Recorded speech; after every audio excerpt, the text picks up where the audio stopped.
नमस्कार दोस्तों, सर्वोत्तम एग्रीकल्चर एकेडमी के ऑनलाइन चैनल में आप सभी का स्वागत है। हम लोग हॉर्टिकल्चर में हम लोग लीची की क्रॉप तक ख़त्म कर चुके थे। अब हम लोग थोड़ा सा आगे चलेंगे। रोजेसी फैमिली में आपका एक छोटी सी क्रॉप होती है आड़ू। आप लोग जानते भी हैं आड़ू को, इसको पीच के नाम से जाना जाता है। इसका वैज्ञानिक नाम हम लोग पहले देखेंगे तो इसका वैज्ञानिक वनस्पतिक नाम होता है पूर्णस पर्सिका। पूर्णस पर्सिका, पूर्णस पर्सिका इसका वैज्ञानिक नाम है, बॉटनिकल नेम। फैमिली आप इसकी रोजेसी है। ओरिजिन प्लेस चीन है और 2n बराबर 16 है। देखिए, आड़ू एक जो है फसल है, ये ठंडी जलवायु वाली फसल होती है। जितनी भी रोजेसी फैमिली क्रॉपें होंगे, वो चाहे नाशपाती हो, मतलब पियर हो, चाहे एप्पल हो, चाहे ये लोकार्ट हो, चाहे आड़ू हो, ये सब ठंडी प्रदेशों वाली फल है। तो सबसे पहले तो इसकी अगर जलवायु पूछी जाए तो भैया सीधे सीधे है ठंडी जलवायु का पौधा है, बस। ठीक है भाई, ठंडी जलवायु का पौधा है। दूसरा पॉइंट अगर पूछा जाए, सबसे ज़्यादा इसकी खेती जो भारत में लगभग 2000 हेक्टेयर पर इसकी खेती की जाती है। पूरे भारत भर में लगभग 2000 हेक्टेयर पर खेती की जाती है। सबसे ज़्यादा इसका जो क्षेत्र है वो उत्तराखंड के, यूके के उत्तराखंड के अल्मोड़ा ज़िला, एक अल्मोड़ा ज़िला है, अल्मोड़ा ज़िले में सर्वाधिक खेती होती है। सर्वाधिक खेती होती है। पूर्णस पर्सिका जो वैज्ञानिक नाम है रोजेसी फैमिली है। चीन उत्पत्ति स्थान है 16 इसके क्या कहते हैं आपका क्रोमोसोम संख्या। जलवायु ठंडी जलवायु। भारत में लगभग कितने हेक्टेयर पर खेती की जाती है? 2000 हेक्टेयर में खेती की जाती है। कहाँ पर की जाती है सबसे ज़्यादा? अल्मोड़ा जिले में की जाती है। कहाँ पर है? उत्तराखंड पे। इतनी चीज़ें आपको नॉर्मल सी पता होगी। अब देखिए, अब आड़ू के बारे में थोड़ा सा। आड़ू का फल का प्रकार क्या है? फल का प्रकार, तो आड़ू का जो फल का प्रकार है वो भैया ड्रूप है। क्या है? ड्रूप प्रकार का फल है। खाने वाला भाग क्या है? यूजी में भैया बस ये छोटे छोटे क्वेश्चन आते हैं। खाने वाला भाग क्या है? इसका बाह्य एवं मध्य फल वित्ती। बाह्य एवं मध्य फल वित्ती खाया जाता है आड़ू। ठीक है भाई, ये तो खाने वाला भाग हो गया। अब अगर हम इसकी मृदा की बात करें कि किस प्रकार की मृदा में सर्वाधिक अच्छी खेती होती है, तो बलुई दोमट मृदा। बलुई दोमट मृदा, बलुई दोमट मृदा में खेती करते हैं सबसे अच्छी। प्रवर्धन विधि क्या है इसकी? बहुत इम्पोर्टेंट है। तो हमने सबको जब बेर पढ़ा तभी बताया था कि बेर और आड़ू की प्रवर्धन विधि एक ही होती है। इसका मतलब रिंग बडिंग। क्या होती है भैया? रिंग बडिंग, या इसी को कहते हैं छल्ला विधि। रिंग बडिंग बोले या छल्ला विधि बोले, बात एक ही है। तो तब तक हम लोग इसको थोड़ा रफ कर लेते हैं, थोड़ा स्पेस मिल जाएगा। बहुत बड़ी क्रॉप नहीं है, बहुत छोटी क्रॉप है, बस इतनी चीज़ें इसकी इंपॉर्टेंट होती हैं जो जानी जाती हैं। अब देखिए, प्रवर्धन करने की विधि जान गए। प्रवर्धन करने का समय जान लीजिए। प्रवर्धन कब करते हैं पूछा जाता है। प्रवर्धन करने का उचित समय, प्रवर्धन करने का उचित समय अप्रैल है भैया। क्या है? अप्रैल माह उचित समय। दूरी कितनी होती है? 7 × 7 मीटर, 7 × 7 मीटर दूरी पे लगाते हैं इसकी। कटाई छटाई कब करते हैं? ट्रेनिंग एंड पूर्निंग करने का, कटाई छटाई करने का उचित समय क्या है? तो इसका भैया दिसंबर टू जनवरी है।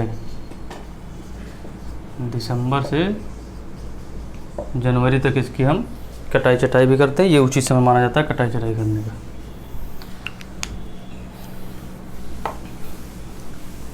अब देखिए,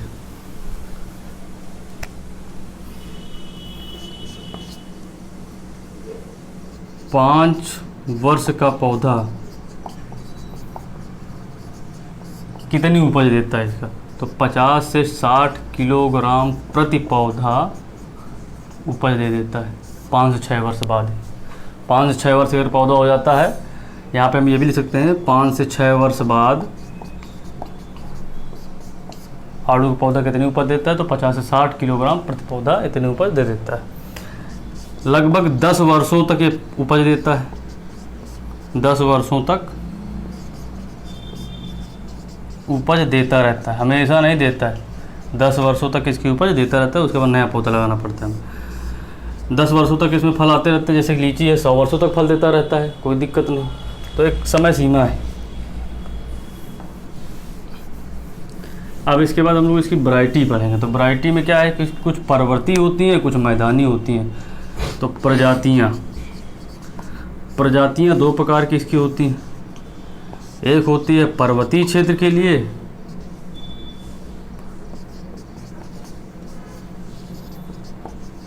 अब एक होता है मैदानी क्षेत्र के लिए। मैदानी क्षेत्र के तो एक है 2 हैं। पर्वतीय क्षेत्र के लिए कौन कौन सी, तोतापुरी,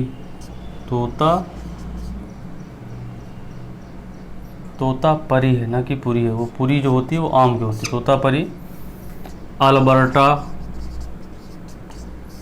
पैराग्रीन,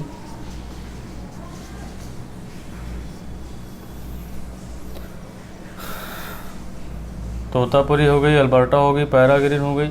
ये प्रजातियां आपकी पर्वतीय क्षेत्र की है। मैदानी क्षेत्र की कहूँगी सरबती सहारनपुर,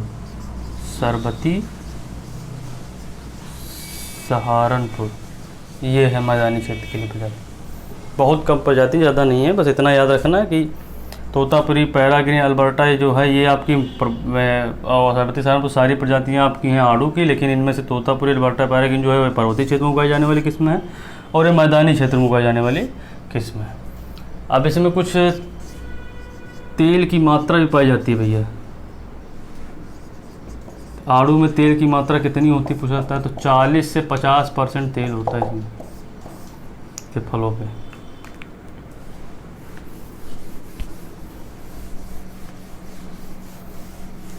आड़ू में कौन सा अम्ल पाया जाता है, तो मैलिक अम्ल पाया जाता है या मैलिक एसिड पाया जाता है। मैलिक अम्ल पाया जाता है इसमें आड़ू में, ये भी आप याद रखेंगे। आड़ू का जो लाल रंग होता है, आड़ू का लाल रंग वो एंथोसायनिन कारण होता है, एंथोसायनिन। और पीला रंग जो होता है इसका वो जेंथोफिल कारण होता है।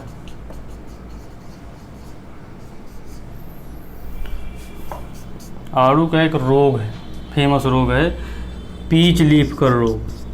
पीच लीफ कर्ल रोग, पर्णकुंचन रोग आड़ू का। यह रोग फंगस से होता है। अधिकतर यह रोग वायरस से होता है। हमने आपको बताया था जब पपीता पढ़ा रहे थे कि हमेशा पर्णकुंचन रोग वायरस से होता है, लेकिन एक अपवाद है जो है आड़ू, उसमें जो पीच लीफ कर्ल रोग लगता है वो फंगस से लगता है। उस फंगस का नाम होता है टेफेरिना फॉर्मिस।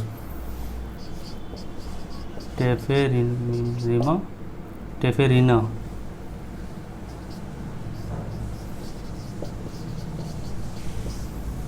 तो ये फंगस होता है जिसकी वजह से इस फंगस के कारण ये रोग लगता है। बहुत इंपॉर्टेंट रोग है, इसी में लगता है। पीच लीफ कर्ल पूछा ये जाता है कि किससे लगता है, वायरस से लगता है, फंगस लगता है, बैक्टीरिया से लगता है, तो फंगस लगता है। क्योंकि अधिकतर जितने भी लीफ कर्ल रोग होते हैं वो सब वायरस से होते हैं, लेकिन ये एक अपवाद है, इसलिए फंगस से लगता है। और इसके बाद हम लोग इसकी उपज के बारे में आ जाते हैं। तो जो इसकी उपज होती है पर हेक्टेयर के हिसाब से होती है 100 से 150 कुंतल प्रति हेक्टेयर के हिसाब से ये उपज है। ये आप देख लीजिए। तो ये एक छोटी ग्राफ थी। इस ग्राफ में बस आपको इतनी चीज़ें पढ़नी है, तो इसको थोड़ा अच्छे तरीके से आप पढ़ेंगे। इसकी प्रजातियाँ और ये रोग और इसके जर्नल के बारे पे जो ये है, इसे प्रवर्धन विधि या दूरी और या क्या कहते हैं प्रवर्धन करने को कुछ समय, इनसे क्वेश्चन ज़्यादा पूछे गए हैं और पूछे जाते भी हैं। तो आप लोग इनको याद करिए। मिलते हैं अगले वीडियो में। धन्यवाद।